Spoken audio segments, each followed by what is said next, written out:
معزز سامعین گرامی قدر، حضرت عمر کی رسول اللہ صلی اللہ علیہ وسلم سے جو محبت تھی اس کا اظہار آپ ان کی بیماری میں بھی دیکھتے۔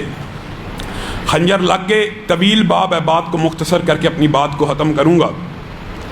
خنجر لگ گئے، خون بہہ رہا ہے، پتہ چل گیا اب موت کا وقت آ چکا ہے۔ کہا امی عائشہ کے پاس جا کے کہنا عمر آپ سے ایک گزارش کرنا چاہتا ہے۔ عمر امیر المومنین مت کہنا، ماں عائشہ میرا بڑا لحاظ کرتی ہے، امیر المومنین کا حکم نہ سمجھے۔ ایک درخواست کرنا کہ ساری زندگی عمر ابو بکر و محمد صلی اللہ علیہ وسلم کے ساتھ رہا، اور خود رسول اللہ کہا کرتے تھے ابو بکر عمر اور میں آئے، میں آیا ابو بکر عمر آئے، میں آیا ابو بکر عمر آئے، میں نے ایمان قبول کیا، ابو بکر و عمر نے کیا۔ ابو بکر و عمر موجود نہ ہوتے، رسول اللہ صلی اللہ علیہ وسلم کے سامنے کوئی بات پیش کی جاتی، رسول اللہ ان کی عدم موجودگی میں کہہ دیتے میں محمد نے قبول کی، ابو بکر و عمر نے قبول کی۔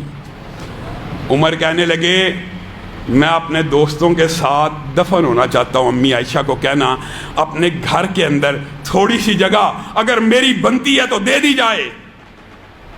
عبداللہ ابن عمر لوٹتے ہیں، چہرے پہ مسکراہٹ ہے۔ اے عمر آپ کی درخواست امی عائشہ نے قبول کر لی ہے، اور ساتھ یہ بھی کہا ہے کہ میں نے یہ جگہ اپنے لیے رکھی تھی کہ میرا خامند یہاں پہ دفن ہے، میرا باپ یہاں پہ دفن ہے، وہ عظیم خامند کہ جس نے میرے ہاتھ میں اپنے آخری دم کو لیا۔ میں چاہتی تھی میں اپنے باپ اور خامند کے ساتھ دفن ہو جاؤں، لیکن عمر آپ کی خواہش نے مجھے اپنا فیصلہ بدلنے پہ مجبور کر دیا۔ عمر نے کہا جب جنازہ ہو جائے دوبارہ امی عائشہ کے حجرے کے بعد چارپائی کو رکھنا۔ ہو سکتا ہے امی عائشہ نے دباؤ کے تحت امیر المومنین سمجھ کے یہ فیصلہ کیا ہو، یہ فیصلہ کر دیا ہو۔ دوبارہ پوچھنا، دوبارہ پوچھنے کے لیے حجرے کے سامنے جب چارپائی کو رکھا گیا، امی عائشہ نے حجرے کا پردہ اٹھایا، کہا عمر کو آنے کی اجازت ہے۔ عبداللہ ابن عباس کہتے ہیں میں نے اپنے کندھے کے اوپر ایک ہاتھ کو محسوس کیا، میں نے مڑ کے دیکھا تو علی مرتضیٰ کھڑے ہیں اور کہہ رہے ہیں میں نے اپنی ساری زندگی میں نبی کریم سے یہ سنا تھا کہ میں آیا، ابو بکر آئے، عمر آئے، میں ایمان لایا، ابو بکر نے ایمان قبول کیا، عمر نے ایمان قبول کیا۔ اللہ کی قسم مجھے یقین تھا اللہ رب العزت نے جس طرح دنیا میں ان کو اکٹھا کیا مرنے کے بعد قبر میں بھی اکٹھا کر دیں گے۔ کون گواہی دے رہا ہے؟ علی۔ یہ بدبخت ہے، انہوں نے لڑائیاں بنائی۔ میرے بھائیوں اور افسوس کی بات ہے، یہ بات کر کے میں اپنی بات کو ختم کرتا ہوں۔ افسوس اور دکھ کی بات ہے اسلامی شاعر، اسلامی عقیدے کے برخلاف مسئلے اس مہینے میں آپ دیکھیں گے۔ مسلمان میت کا سوگ اسلام میں کتنے دن ہے بتائیے؟ 3 دن۔ ہم آج حضرت عمر کی سیرت تو بیان کر رہے ہیں، ان کی یاد کو تو تازہ کر رہے ہیں، لیکن آپ میں سے کوئی یہ کہہ سکتا ہے ہم ان کی برسی، ان کا سوگ، ان کا ماتم منا رہے ہیں؟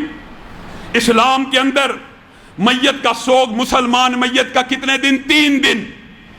اور ایک ایسا رشتہ اللہ نے بنا دیا جس میں سوگ کی مدت کو بڑھا دیا۔ اگر عورت کا خامند فوت ہو جائے اس کا سوگ 3 دن نہیں ہے، اس کا 4 ماہ 10 دن سب سے بڑا سوگ اگر شریعت میں ہے تو اس عورت کے لیے ہے۔ اور یہ سوگ کی کون سی قسم ہے جی؟ 1400 برس گزر جائیں، ہر سال انہی دنوں میں سوگ منانا ہے، انہی دنوں میں ماتم کرنا ہے، انہی دنوں میں نوحہ کرنا ہے۔ یہ باتیں کوئی مولوی نہیں کہہ رہا، رسول اللہ صلی اللہ علیہ وسلم نے کی ہیں اللہ کے لیے۔ جو غیر متعصب ہمارے بھائی ہیں سوچے سمجھیں، غور و فکر کریں، تمہاری اپنی کتابوں میں بھی ماتم کس سن میں آیا اسی کے اوپر غور کر لو۔ اگر یہ شریعت کا حصہ ہوتا تو صحابہ کے دور سے، حضرت حسین کے ساتھیوں کے دور سے ہی شروع ہو جاتا۔ تمہاری کتابوں کے مطابق کب آیا؟ اور رسول اللہ صلی اللہ علیہ وسلم کی بات ہی سمجھ لو، جس نے نوحہ کیا، رسول اللہ نے کہا جو عورت نوحہ کرے، گریہ زاری کرے، نوحہ کرے، بالوں کو نوچے اور توبہ کے بغیر مر جائے، میں محمد صلی اللہ علیہ وسلم اس کی سفارش بھی نہیں کروں گا۔ ہر مسلمان کی ایک مرتبہ سفارش ہو جاتی ہے۔ گویا رسول اللہ نے اگلی حدیث میں جو یہ کہا، جو گرے بان کو چاک کرے، جو سینے کو پیٹے، اپنے رخسار پہ تھپڑ مارے، یہ حدیث کے الفاظ ہیں، وہ امت محمدیہ کا حصہ ہی نہیں ہے۔ امت محمدیہ کا حصہ ہوگا تو سفارش ہوگی نا، جب حصہ ہی نہیں تو بات سمجھ آ گئی، سفارش نہیں۔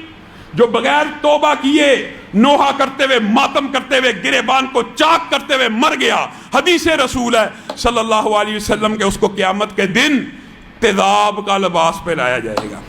اور دوسری روایات میں کیا، آگ کا لباس پہنایا جائے گا۔ تیزاب اور آگ میں کوئی فرق نہیں، تیزاب سے بھی جسم جل جاتا ہے، آگ سے بھی جسم جل جاتا ہے۔ میرے بھائیوں، یہ باتیں شریعت اور دین کا حصہ نہیں ہیں۔ آپ بتائیے، جس دین اسلام کے اندر مسلمان کے خون کا قطرہ کعبے سے زیادہ قیمتی ہو، جو دین خودکشی سے منع کرے، وہ دین اپنے آپ کو مارنے، اپنے آپ کو پیٹنے، اس کا کیا فائدہ ہے؟ بتائیے، چلے عقلی اور منطقی بات کیجیے، اپنے آپ کو مارنے پیٹنے، اپنا خون بہانے کا کیا فائدہ ہے؟ وہ خون بہانا تو کسی جا کے بیت المقدس کو ہی آزاد کرا لو۔ اللہ رب العزت جو